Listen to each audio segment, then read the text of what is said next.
Hi, welcome to Mimi Makes. I'm Mimi. Today we're going to make this cute little piece of bread out of felt fabric. It's scaled down to be the perfect size for little hands. This is the first in a series of video tutorials I'm making to teach the craft and the art of making felt play food and other handmade gifts for the people that you love. I hope you'll give a thumbs up to this video and you'll subscribe to the Mimi Makes It Fun channel. Join us on this very fun journey. To make this slice of play bread, you will need some camel and some cream colored felt. Be sure you get wool blend felt. 100% wool felt is very expensive, and wool blend felt actually works better. By the same token, in craft stores you can find felt that has no wool in it at all, and that's difficult to work with and doesn't hold up well. So wool blend is the way to go. Then you also need some foam. This is 1/2 inch foam, and it's usually quite easy to find in green. I recommend you not get green because if you put bread on top of it or white felt on top of it, it looks like your bread is turning moldy. You can see the green through it. So I get either white or cream or yellow foam, and that works quite well with a piece of bread. Also, you're going to want some thread that matches your lighter color. I recommend embroidery floss, but as you see, regular thread will work as well. And you need some needles. Get embroidery needles. They have large holes, so embroidery floss will fit through it. After you've cut out your Mimi Makes pattern pieces, they'll look like this. Take the 2 lighter colored pieces and see if they need to be trimmed. You want them to match as closely as possible. This could be trimmed a little, but I think it's good enough.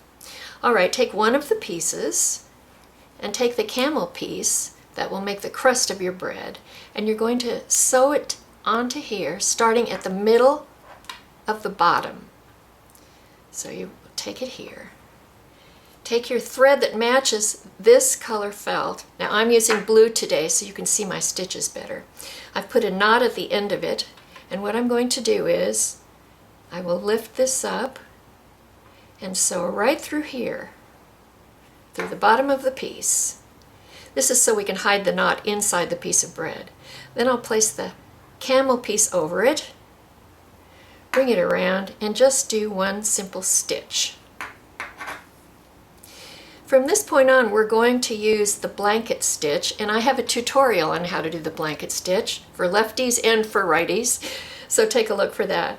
To get started with the blanket stitch, one rule to remember is the thread always should be coming from the middle of the 2 pieces that you're sewing together. So I'm going to take this and just place it underneath our first stitch, pull it through, and now we're ready to start doing the blanket stitch. There are all kinds of ways to do the blanket stitch, and you can find videos that show you 5 or 6 different techniques. But this is a technique that I think works really well because you have control of your thread, and because you're stitching from the front to the back, not the back to the front, you can space your stitches more evenly. I really want to emphasize it's not necessary to have perfect stitches. This is a handmade gift, and sometimes a few crooked stitches make it clear that this was not made by a machine, but by your grandma or your uncle or your sister-in-law for the baby. These toys, these felt toys that I make, I always test out on my own grandchildren. And everything from 18 months on seem to be really enjoying the pieces of felt food. I have one that's just going into kindergarten, and he still plays with them. Now at this point we're going to go around the corner, but this is a good time to just kind of loosen it and stand it up so that your piece gets used to being a crust and not just something flat on the felt. So we'll loosen it a little bit there, and then we'll turn the corner. There are several ways to turn a corner in the blanket stitch, but here's the way I like. We've just done our last stitch here, and we're going to turn the corner here.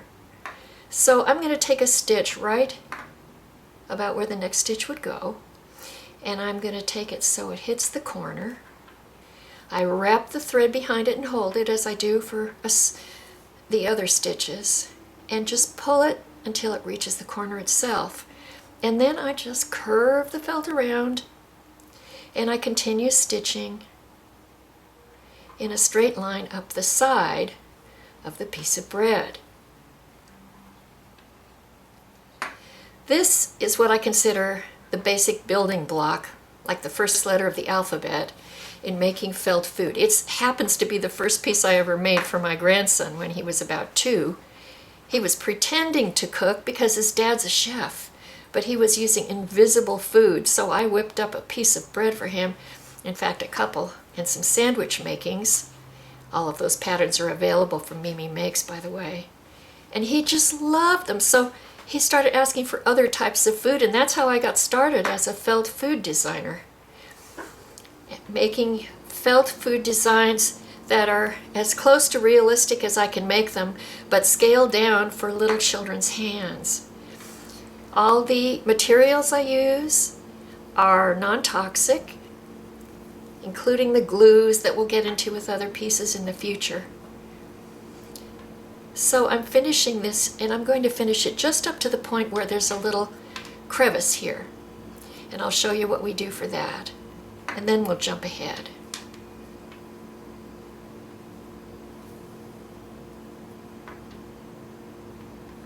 Some threads tangle, and there are products you can buy, little boxes of wax that you can drag a thread across, that really do prevent tangling and are very helpful.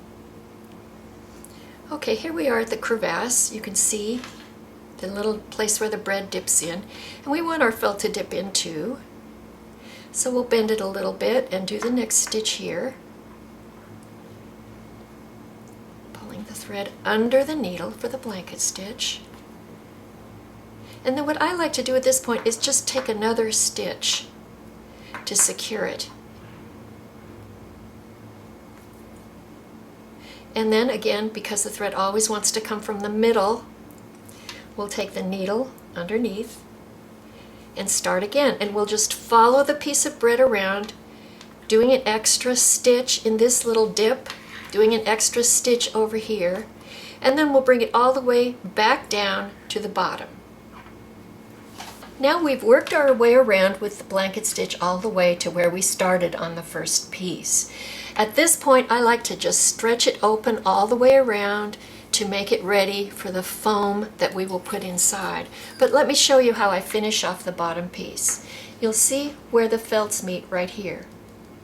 I put my hand here, and I take my pair of scissors, and I cut it exactly where they meet.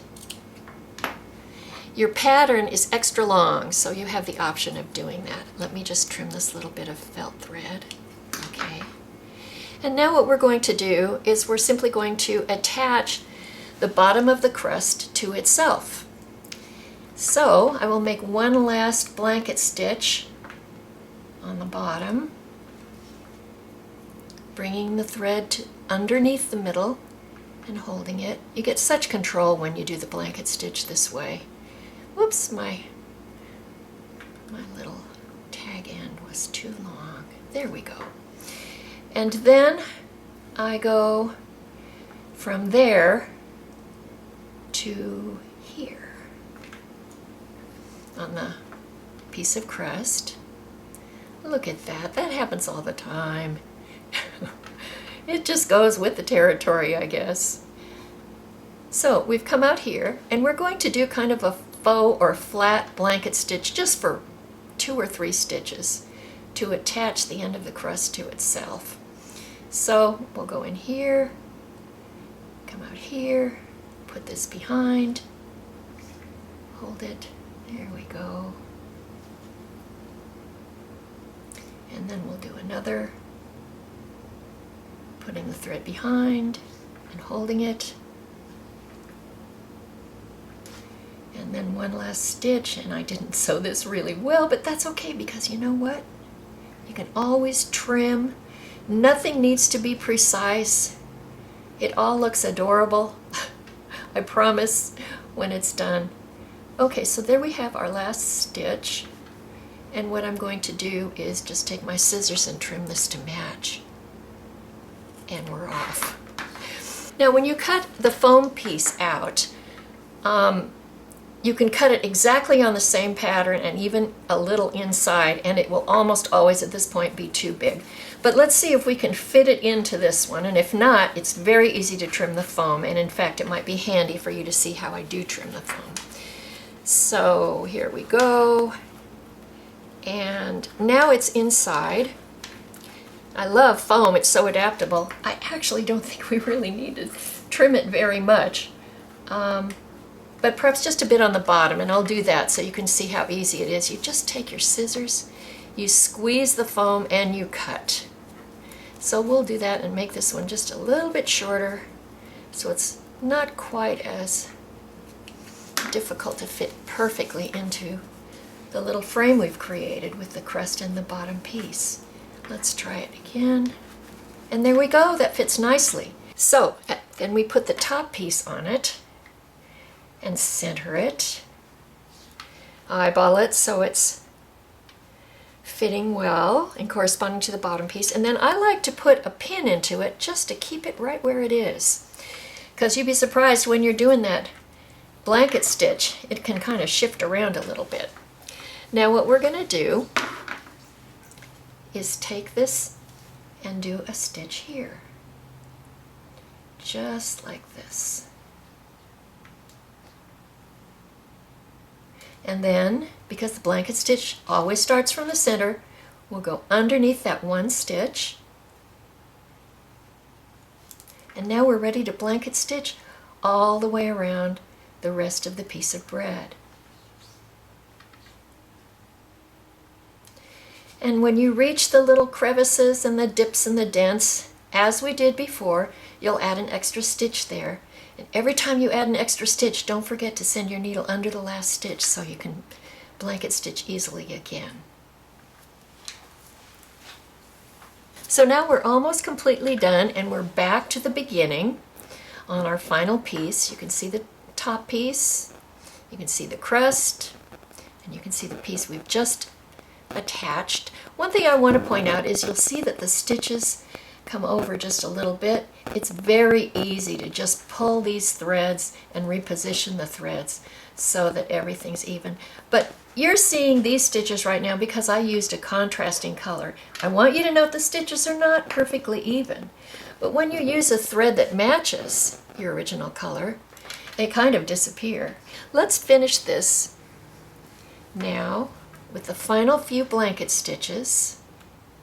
And what I like to do, I'm going to take the pin out, and sometimes there's a little extra of the crust fabric, or sometimes there's a little extra of the lighter fabric. Just see if it matches, adjust your stitches a little bit so that you come out even in the end. I'm going to make the last few stitches, again pulling the thread behind and holding it for control. We're back to the beginning, and here's what we're going to do. We want the thread to go to the original stitch, so we'll go through exactly the same place we did last time when we started. Bring it around. And then I take the thread through this way.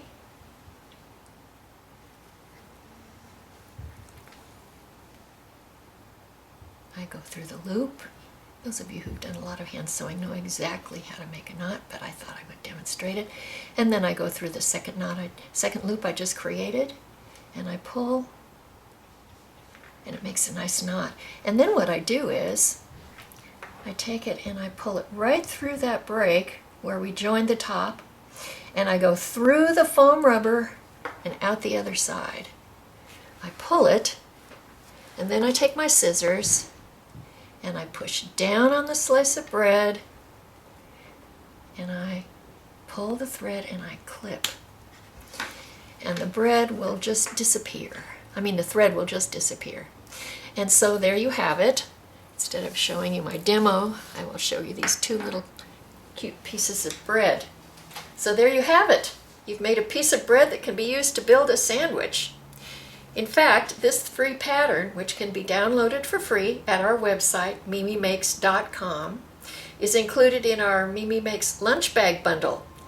That bundle, which is available for sale, has patterns and video tutorials just like this one for bread and fixings for a whole bunch of sandwiches.